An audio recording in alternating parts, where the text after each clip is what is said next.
Ny androany moa dia fihaonana an'le maire anatin'ny agglomération urbaine zany zay madame le maire moa présidente dia narotona le fihaonana mba ilazana fa tokony hitsofoka anatin'le siège élu izy. Siège élu mantsy le hoe cité gouvernement locaux unis Afrique dia misy koa siège élu monde.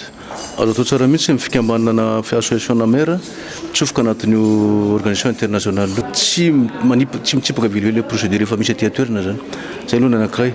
Dia arotana ihany koa satria io siège élu zany dia misy académie mpikambana anatin'le association renforcement des capacités zany izy io amina domaine maromaro matière maromaro isan'izany finance locale fiscalité locale développement sy ny sisa dia io zany misy volany amin'ny 500 millions de dollars amin'ny 2018 ty nampina ny développement des villes aloha aty Afrique.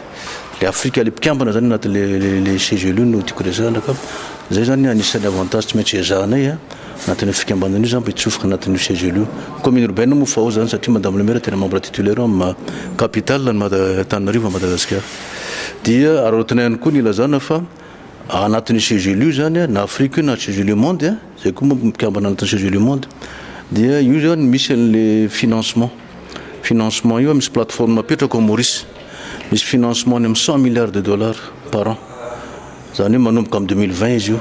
Atsia Maurice ny plateforme mikasika an'io dia atsanganao dia arotana koa zany zay milazana ihany koa fa tokony mihetsiketsika dieny zao raha tia azo an'io afaka accès amin'ny financement io mikasika ny changement problème changement climatique zany mikasika an'izay.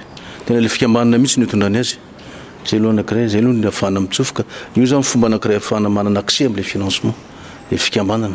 Zay ny ataoko hoe tsy afaka milon'olona mihitsy anatin'le surtout ny maire eto Madagasikara anatin'le contexte de rareté des moyens ohatran'izao zany tsy maintsy mitsofoka anaty organisation internationale des maires ohatra hoe mba ahafahana mifaciliter an'le fahazahoana ny appui ohatran'ireny. Le amin'le conjoncture sociopolitique efa misy dia sarosarotra le mahazo financement direct.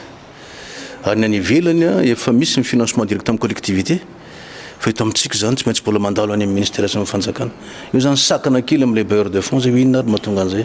Io koa le vokatra le tsy misy an'le décentralisation sy le autonomie financière administrative les collectivités. Io koa zany tsy maintsy tokony roso amin'izay le décentralisation sy concentration isika zay tsy ahafahana mampandroso aingana ny commune. Volonté politique fotsiny zany raha tianao an'izay. Fa raha le commune amin'izao fotoan'izao aloha raha io mbola endriny amin'izao fotoan'izao io dia tsy ho tafavoaka mihitsy. Satria tena tsy manana le autonomie mihitsy izy zany. Fa tena nany ressources en commune reny zao laza aminareo fa mbola nasoran'ny fanjakana le droit de circuler efa atao amin'ny commune urbaine foana io zany atao amin'ny budget nasorona tsy anaty loi de finance zany hoe au lieu de anampy le fanjakana anampy an'le commune mba manome ressources le fa mba ressources misy eo indray no asorona. Zay zany endrika anankiray lazana fa tena mbola miembotra mihitsy tsika rehefa ampandrosoana collectivité jerena. Ny amin'ny prévision budgétaire nefa any amin'ny 1 milliard 200 millions ariary isataona dia nasorona zany io amin'izao fotoan'izao dia nefa tsy ressources créé tsy nouvellement créé efa atao zany efa atao foana ohatra amin'izay dia mivoaka ny loi de finance nisy taratasy mihitsy avy amin'ny ministère hoe tsy ohatsony io dia ho zay hoe io nge nandeha foana hatramin'izay nandeha foana izy ohatra amin'izay mba fidiram-bolana satria le camion miditra eto amin'le manimba lalana zany mba angalana kely an'io zavatra io